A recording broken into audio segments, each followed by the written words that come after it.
Hi, second graders. Happy Tuesday. Also, happy Cinco de Mayo. Before we begin the BFG, we're just going to talk really quickly about Cinco de Mayo. Usually, second graders don't really know what Cinco de Mayo is. So, if we just listen to the name of this holiday, Cinco de Mayo, it's not in English. The words Cinco de Mayo are actually Spanish. So, Cinco de Mayo comes from a country that where people speak Spanish. Um, it's a country very close to the United States. It's actually a country that borders the United States to the south. Does anyone have a guess of which country that is? Begins with an M. Mexico. If any of you were thinking Mexico, you're correct. So Cinco de Mayo is a holiday celebrated in Mexico. I'm just going to write the words up here.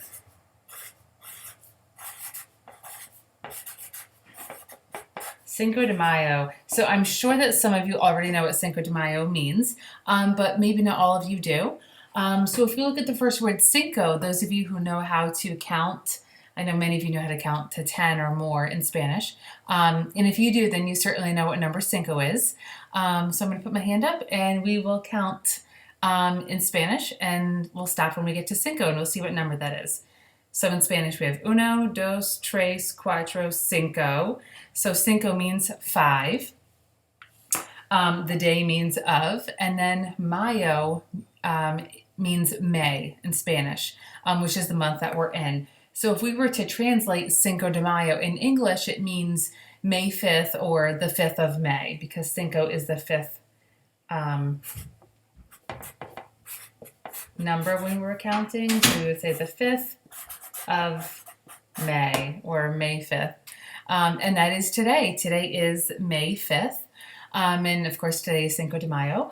A lot of people sometimes think that Cinco de Mayo is the same as like our July 4th. You know how when, in the summertime, school's out, and on July 4th, sometimes we see parades, we see fireworks. July 4th is Independence Day for our country, the United States. It's when we got to become our own country, make our own rules, our own decisions.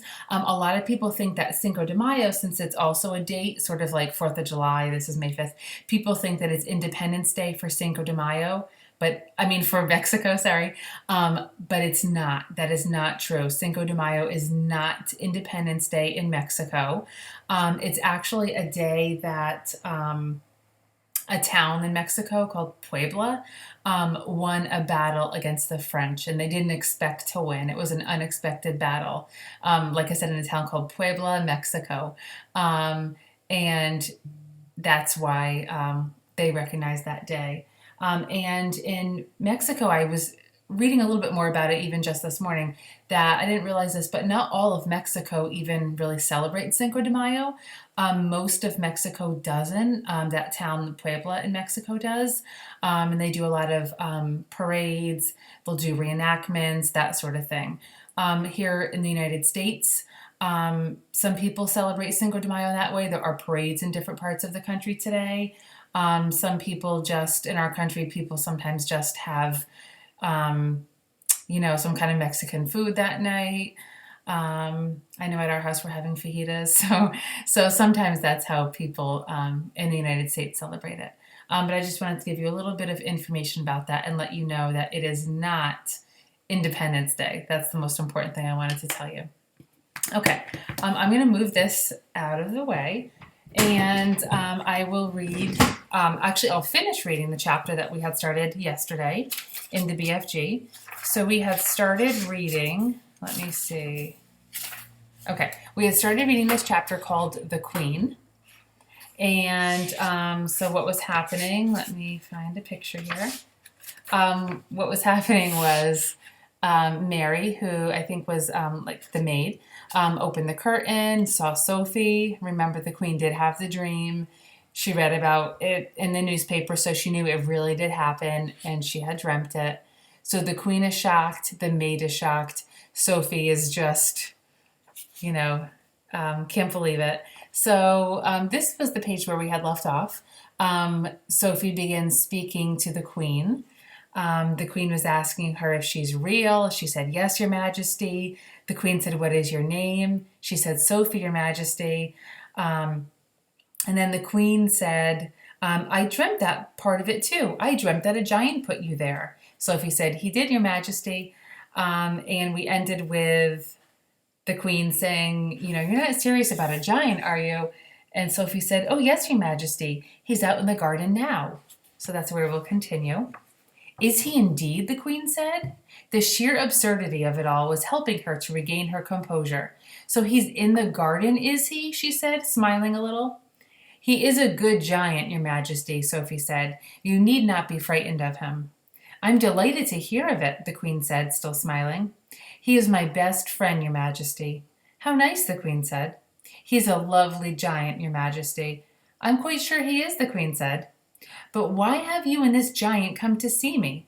"I think you have dreamed that part of it too, Your Majesty," Sophie said calmly. That pulled the queen up short. It took the smile right off of her face. She certainly had dreamt that part of it too. She was remembering how now, at the end of her dream, it had said that a little girl and a big friendly giant would come and show her how to find the 9 horrible man-eating giants. But be careful, the queen told herself. Keep very calm, because this is surely not very far from the palace where madness begins. "You did dream that, didn't you, Your Majesty?" Sophie said. The maid was out of it now. She just stood there. "Yes," the queen murmured. "Yes. Now that you come to mention it, I did. But how do you know what I dreamed?" "Oh, that's a very long story, Your Majesty," Sophie said. "Would you like me to call the big friendly giant?" The queen looked at the child. The child looked straight back at the queen, her face open and quite serious.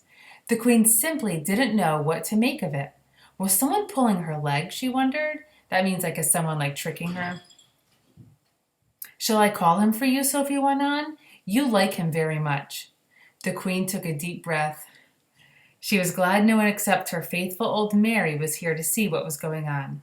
"Very well," she said. "You may call your giant. No, wait a moment. Mary, pull yourself together and give me my dressing gown and slippers." The maid did as she was told. The queen got out of bed and put on a pale pink dressing gown and slippers. "You may call him now," the queen said. Sophie turned her head toward the garden and called out, "BFG! Her Majesty the Queen would like to see you." The queen crossed over to the window and stood beside Sophie. So they're calling over the BFG. The queen had this in her dream also. The BFG is going to come to the window or come to the palace, and he's going to tell the queen where all of these horrible giants are. "Come down off that ledge," she said. "You're going to fall backwards any moment." Sophie jumped down into the room and stood beside the queen at the open window. Mary the maid stood behind them. Her hands were now planted firmly on her hips, and there was a look on her face which seemed to say, "I want no part of this fiasco." "I don't see any giant," the queen said. "Please wait," Sophie said. "Shall I take her away now, ma'am?" the maid said. "Take her downstairs and give her some breakfast," the queen said. Just then there was a rustle in the bushes beside the lake. Then out he came, 24 feet tall, wearing his black cloak with the grace of a nobleman, still carrying his long trumpet in one hand. He strode magnificently across the palace lawn toward the window. The maid screamed. The queen gasped. Sophie waved. The BFG took his time. He was very dignified in his approach. When he was close to the window where the 3 of them were standing, he stopped and made a slow, graceful bow. His head, after he had straightened up again, was almost exactly level with the watchers at the window. And remember, of course, he doesn't always speak correctly, so instead of saying "Your Majesty," he says "Your Magister." "Your Magister," he said, "I is your humbug servant." He bowed again instead of saying "Your humble servant." Considering she was meeting a giant for the first time in her life, the queen remained astonishingly self-composed. "We are very pleased to meet you," she said. Down below, a gardener was coming across the lawn with a wheelbarrow. He caught sight of the BFG's legs over to his left. His gaze traveled slowly upward along the entire height of the enormous body. of the enormous body. He gripped the handles of the wheelbarrow. He swayed. He tottered. Then he knelt over the grass in a dead faint. Nobody noticed him. So nobody noticed the gardener kind of seeing the BFG walking, and he kind of just like fainted. So here's a picture of the BFG and the gardener. So here's the BFG, walking toward the palace as Sophie called him. And here is the gardener kind of seeing him and just sort of like passing out of shock, I guess. "Oh, Magister," cried the BFG. "Oh, Queen! Oh, Monarcher! Oh, Golden Sovereign! Oh, Ruler! Oh, Ruler of Straight Lines! Oh, Sultana, I is come here with my little friend Sophie to give you a..." The BFG hesitated, searching for the word. "To give me what?" the Queen said. "A assistance," the BFG said, beaming. The Queen looked puzzled. "He sometimes speaks a bit funny, Your Majesty," Sophie said. "He never went to school." "Then we must send him to school," the Queen said. "We have some very good schools in this country." "I has great secrets to tell Your Magister," the BFG said. "I should be delighted to hear them," the Queen said, "but not in my dressing gown." "Shall you wish to get dressed, ma'am?" the maid said. "Have either of you had breakfast?" the Queen said. Could we?" Sophie cried. "Oh, please! I haven't eaten a thing since yesterday." "I was about to have mine," the Queen said, but Mary dropped it. The maid gulped. "I imagine we have more food in the palace," the Queen said, speaking to the BFG. "Perhaps you and your little friend would care to join me." Well, that's really nice. So here's the Queen and Sophie inside the palace in her room, talking to the BFG who's at the window. Remember, the BFG's fear always was that if humans knew that he existed or that giants existed, that they would put them like in a zoo for people to just come by and see. They wouldn't let them just kind of like roam free in the world. So he must be a little bit surprised that the Queen is saying, "Hey, why don't you come in and have breakfast with me?" rather than like calling, the police or someone to come and take him away. Okay, let me see. Okay, perhaps you and your friend would care to join me. "Will it be repulsant snozcumbers, Magister?" the BFG asked. "Will it be what?" the Queen said. "Stinky snozcumbers," the BFG said. "What is he talking about?" the Queen said. "It sounds like a rude word to me." She turned to the maid and said, "Mary, ask them to serve breakfast for 3 in the... I think it better be in the ballroom. That has the highest ceiling." To the BFG, she said, "I'm afraid you will have to go through the door on your hands and knees. I shall send someone to show you the way." The BFG reached up and lifted Sophie out of the window. "You and I is leaving Her Magister alone to get dressed," he said. "No, leave the little girl here with me," the Queen said. "We'll find something for her to put on. She can't have breakfast in her nightie." The BFG returned Sophie to the bedroom. "Can we have sausages, Your Majesty?" Sophie said. "And bacon and fried eggs?" "I think that might be managed," the Queen answered, smiling. Just wait till you taste it," Sophie said to the BFG. "No more snozcumbers from now on." Because, of course, snozcumbers only exist in giant country. All right, well, that sounds pretty good. So the next chapter is called The Royal Breakfast.